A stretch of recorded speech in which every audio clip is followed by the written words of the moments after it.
Hello, I'm Angela, and I just managed to get out of the most toxic situation that I was ever in my entire life. I'm still dealing with all the emotions of it all, so do excuse me if this gets a little too long. My story starts with me meeting my then husband, Harry.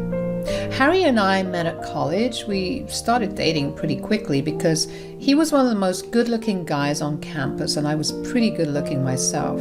We dated for a long while. Harry proposed to me right after we graduated, and while I said yes, happily, we both knew that we needed to wait a little while longer before we actually got married.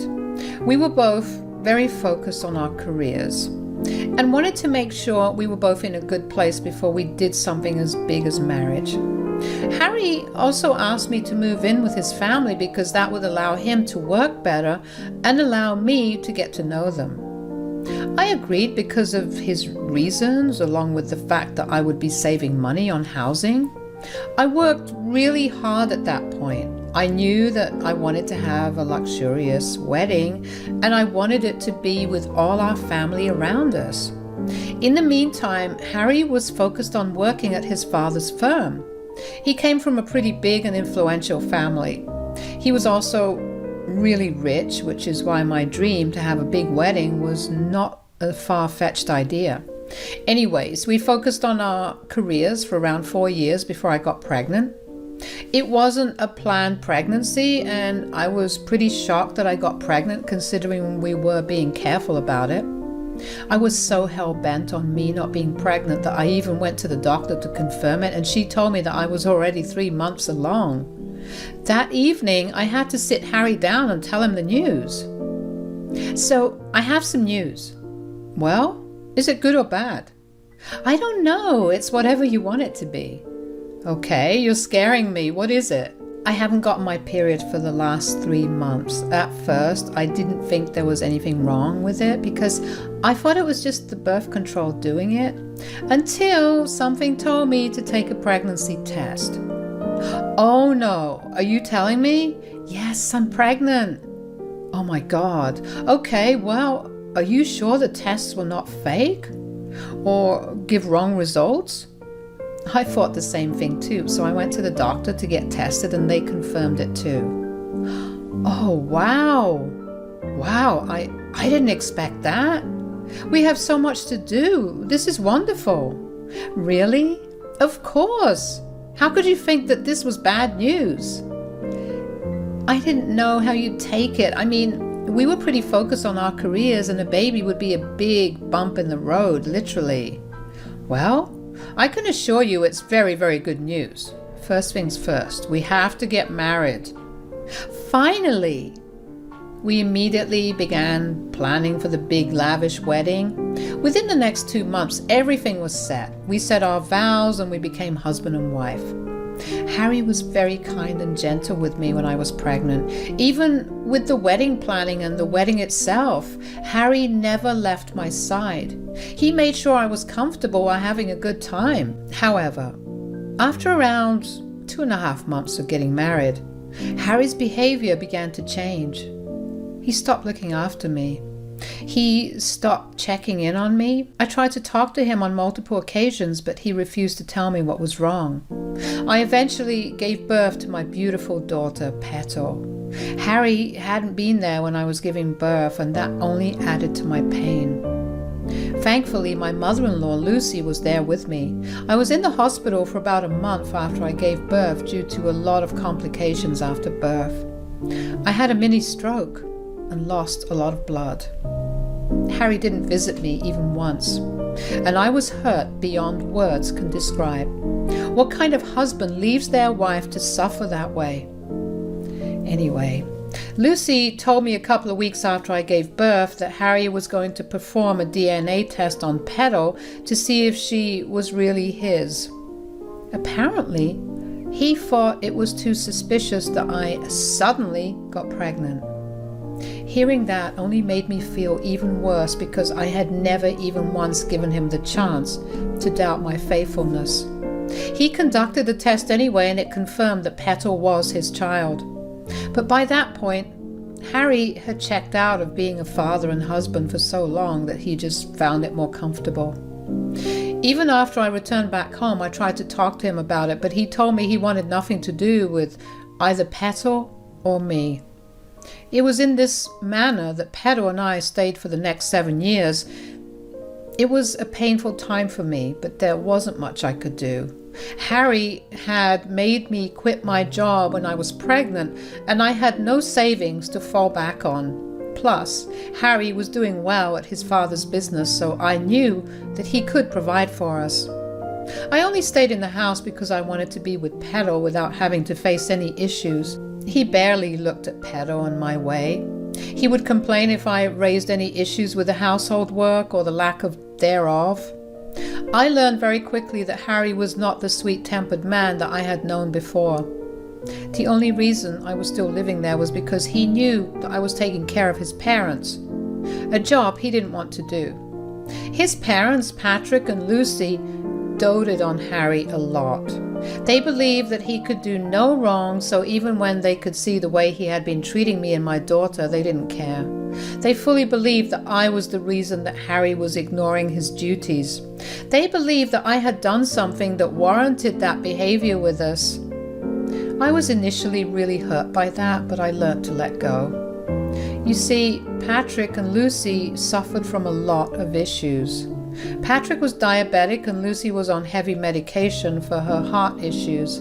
They required a lot of care and attention. I felt bad for them, so I took over the role of primary caregiver for them. Harry and Mike were always swamped with work at their business, so it was hard for them to look after their parents. I did suggest to Harry that they hire someone to look after his parents, but he refused.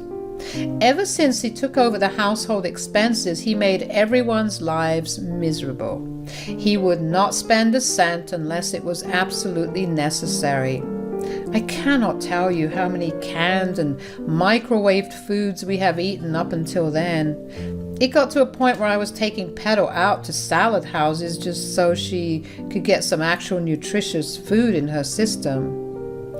I remember there was this one time when Petal got really sick. She had a very high fever that refused to go down. I began to panic when she showed no signs of improvement, and I had to beg Harry to take her to the hospital. Petal is sick. We need to take her to the hospital. It's just a fever. Just throw a wet cloth on her head and call it a day.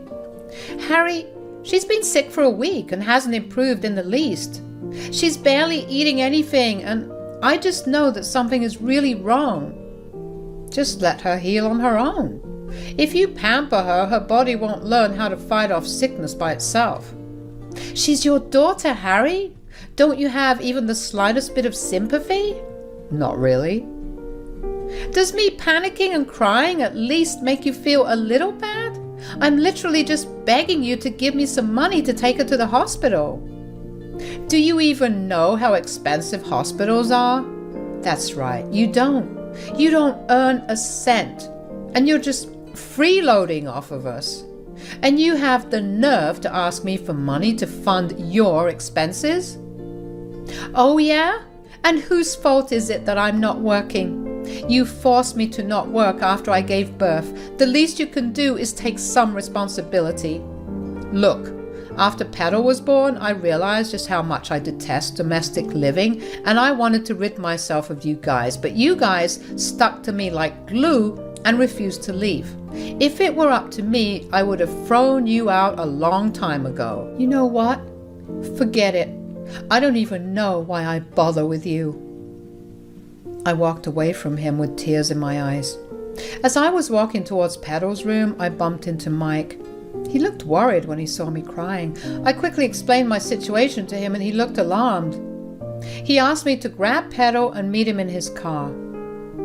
I did just that, and as we were exiting the driveway, Harry ran after us, yelling at us for disobeying him and sabotaging our family expenses.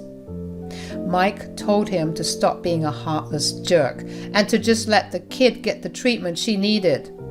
Before Harry could reply, Mike drove away. My heart was pounding in fear for Petal. If Mike hadn't helped me, I probably would have asked a friend to lend me some money, and I would have had to pay them back eventually. I was really grateful to Mike, who, unlike his brother, actually had a heart. When we got Angela into the ER, they conducted a lot of tests on her and concluded that she had a severe case of hyperpyrexia, which is just a fancy way to say a really high fever caused by another issue. But since Petal was a child, her bigger arteries were all inflamed, making the fever even worse. She was made to stay in the hospital for another few days so they could monitor her and bring her temperature down. Every one of those days, Harry called me to tell me what a selfish person I was for taking Petal to the hospital after he already told me not to. The first day I got his call, I explained the situation to him, but he didn't care. The calls after that, I didn't care to listen to a word. Mike, on the other hand, was a godsend. He made sure to swing by the hospital every day, and he stayed with Petal for a few hours so I could go take a shower and eat a proper meal. He also brought a lot of Petal's toys for her to play with, and that made her really happy.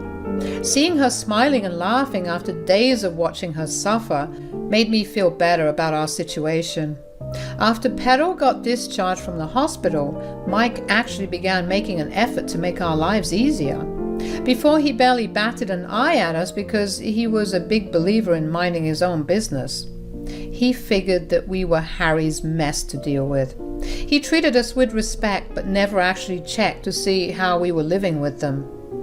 I remember when he took Petal and me out to the park one day. We watched Petal play around while the both of us ate ice creams. He seemed lost in thought and a little sad, so I asked him, "What's wrong? Why do you look so lost in thought?" "Oh, it's nothing. Come on, you helped me out when I most needed it. Let me at least be a shoulder to lean on for you." Well, I was just wondering how my brother could possibly let the both of you go so easily.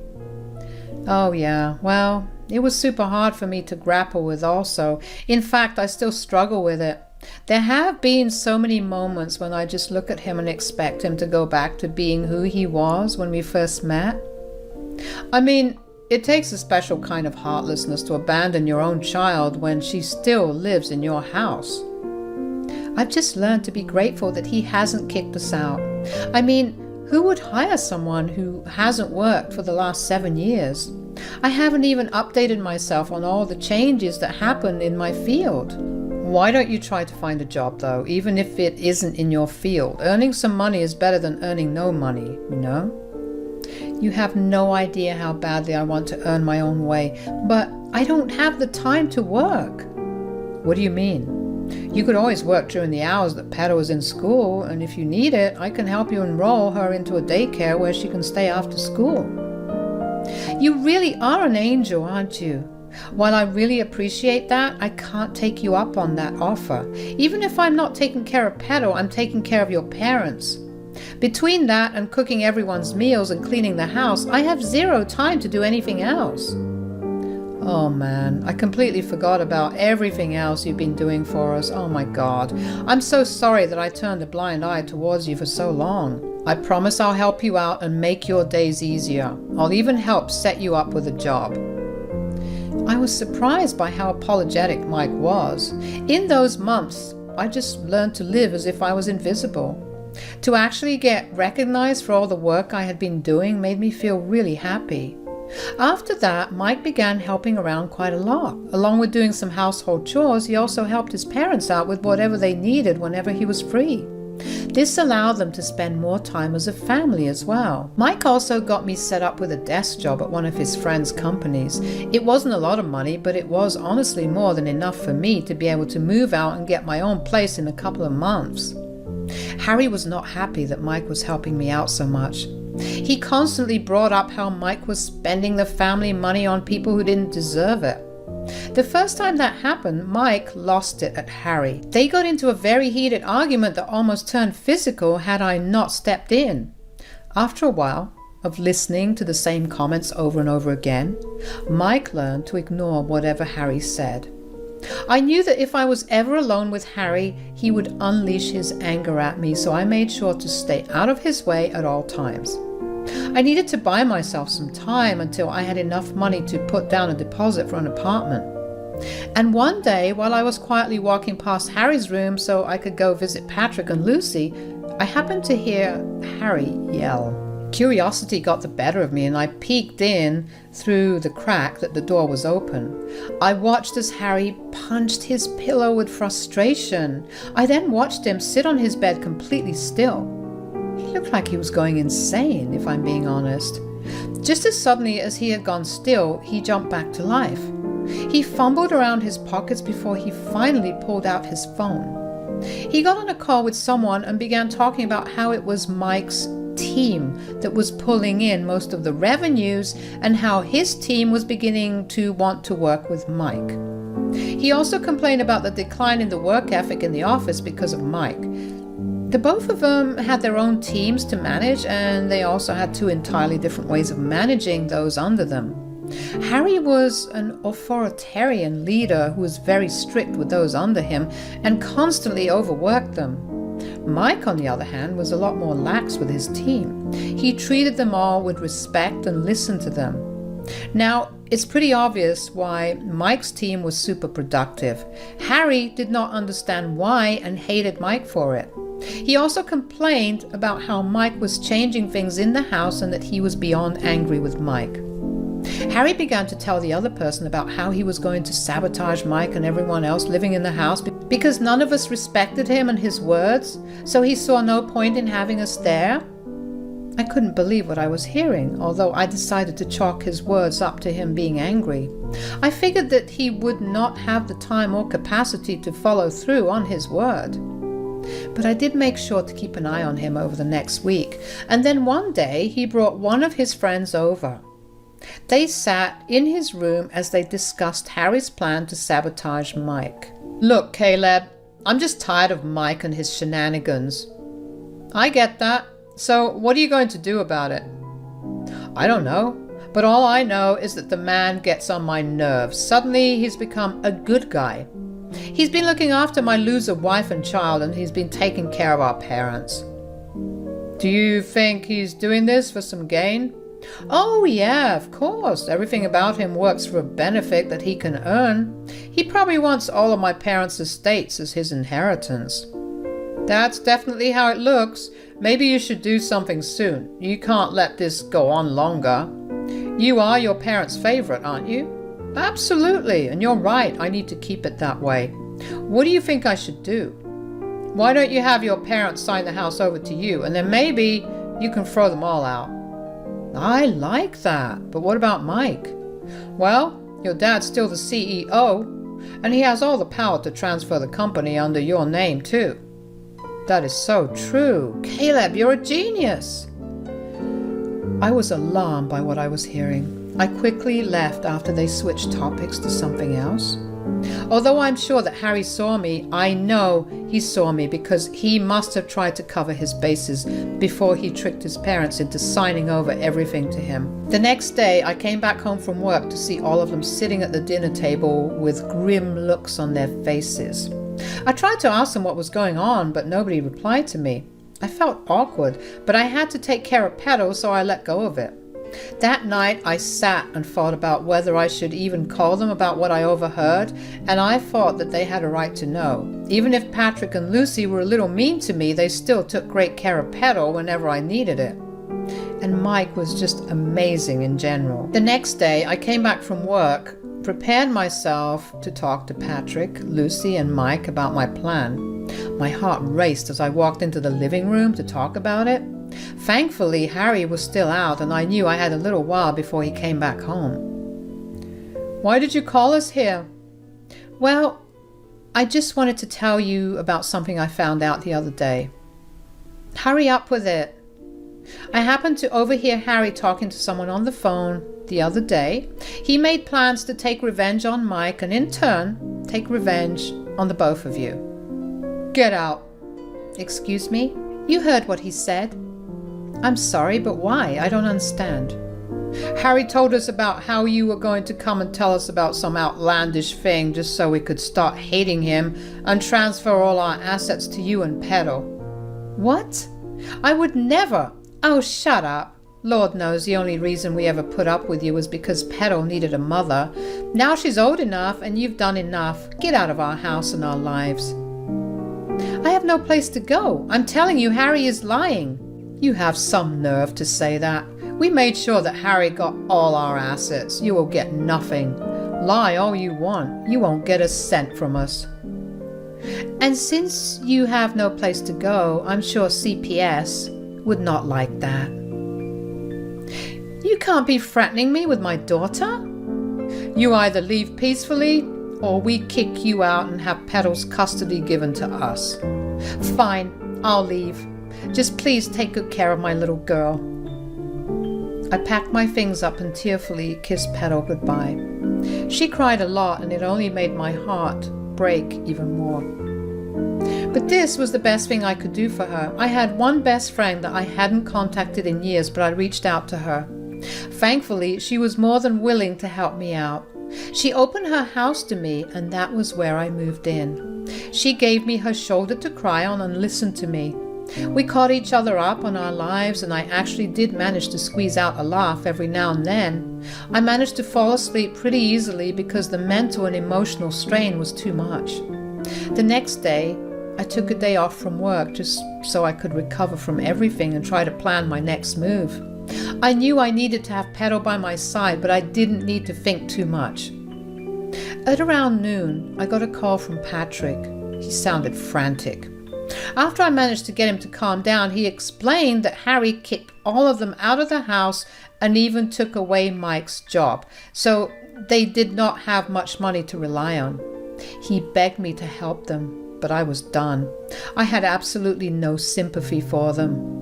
So I did the next thing I could think of. I contacted CPS and informed them of what was going on. It wasn't long until I got Petal back with me. Even though I had no solid proof of residence, I at least had a roof over my head, unlike Patrick and Lucy. Besides, my friend also testified to me living with her until I'm able to get back on my feet, however much that might take. I got a lot of calls from Mike and his parents calling me a flurry of colorful words for taking Petal away instead of helping them. But from how I saw things, I tried to warn them of this happening, yet they chose to make me suffer in the worst way possible.